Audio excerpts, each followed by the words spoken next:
Immediate আমরা বিদেশের মিশনের সঙ্গে যোগাযোগ হয়েছে। আমার মনে হয় আমাদের ওই দেশে একটা আইনগত প্রসেস আছে, এই প্রসেসের জন্য আমাদের মিশন কাজ করতেছে। দ্রুততম সময়ের মধ্যে আমাদের লাশগুলো আসবে এবং লাশগুলো তাদের বাড়িতে পৌঁছে দেওয়া হবে এবং কানাইঘাটে, এবং আমরা তার পরিবারের সঙ্গে আমাদের মন্ত্রণালয় যোগাযোগ অব্যাহত রাখছে। পরবর্তীতে আমি যেহেতু আসছি, এটা কানাইঘাটে তার পরিবারের অবস্থা শুনে বাকি যতটুকু সহযোগিতা সরকারের পক্ষ থেকে আমরা সেটা করবেন। আমি তো মনে করি ইতিবাচক আছে। আপনারা সামনের মাস থেকে দেখবেন ইনশাআল্লাহ। প্রধানমন্ত্রী এখানে যাওয়ার পরে মালয়েশিয়া যেভাবে বরণ করে নিয়েছেন আমাদের প্রত্যাশা থেকে অনেক বেশি। তারা স্মরণ করেছেন আমাদের মরহুম শহীদ প্রেসিডেন্ট জিয়াউর রহমান 1979 সালে এই ম্যান পাওয়ার যাত্রা শুরু করেছিলেন।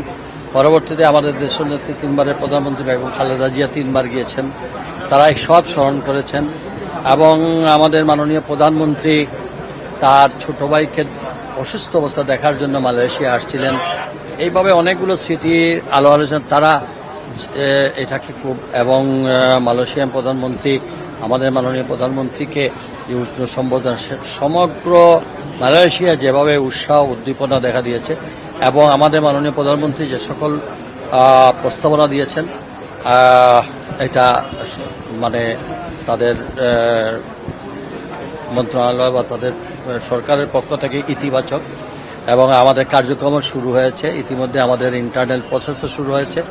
জনগণের যে প্রত্যাশা, সেই প্রত্যাশা অনুযায়ী মহান রব্বুল আলামিন আমাদেরকে এই পর্যন্ত আমি মনে করি 90% কাজ অগ্রসর হয়ে গেছে। বাকিটা মাস দেড়েক লাগবে। এর মধ্যে আমাদের ইনশাআল্লাহ সব, আমার মনে হয় একটা বিষয় সবাই পরিষ্কার হওয়া উচিত।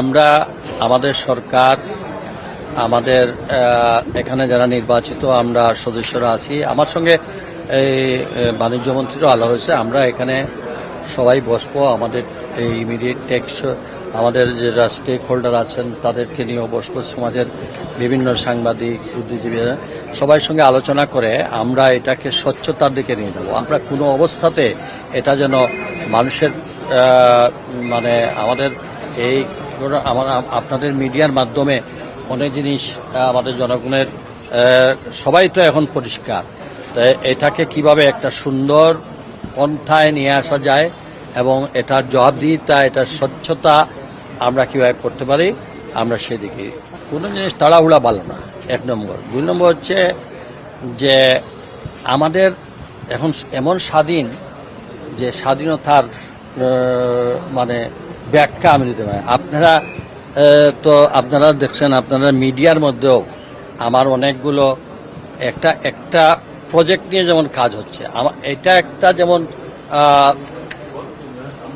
অনিয়ম হয়েছে বা এটা দীর্ঘদিনের, আজকে 600-700 বছরের এটা ট্র্যাডিশন, এবং এইটাকে হঠাৎ একটা নিয়ে আসতে সপ্তাহেরও একটা জল, কিন্তু দেখা গেছে যে একটা পরিকল্পিতভাবে যেন প্রত্যেকটা জিনিসে 1টা থেকে 8টা খুব মানে, যেখানে আমি তো বিদেশি ছিলাম বা আমাদের সঙ্গে তো এই বিষয়ে কি সিদ্ধান্ত বা দরগায় যাওয়া, এগুলো কোনো সিদ্ধান্ত তো আমাদের কোনো জনপ্রতিনিধিদের সঙ্গে বা আলোচনাই হয় নাই। তা আলোচনা যেখানে হয় নাই সেখানে আমরা হঠাৎ করে পরবর্তী পদক্ষেপ কি হবে আমরা না বসলে বসতে পারব। তবে আমি আপনাদের মাধ্যমে যে মেসেজটা পেয়েছি, জনগণের প্রত্যাশার সঙ্গে আমাদের কোনো দ্বিমত নেই।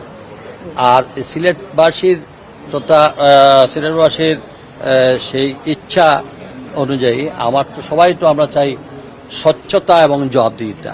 এতদিন অনেকটা ভুল ত্রুটি বা অনিয়ম যাই হোক, এটা যেন আর অনিয়ম না হয়, এটাকে যেন একটা সুন্দর লাইনে নিয়ে আসা যায়।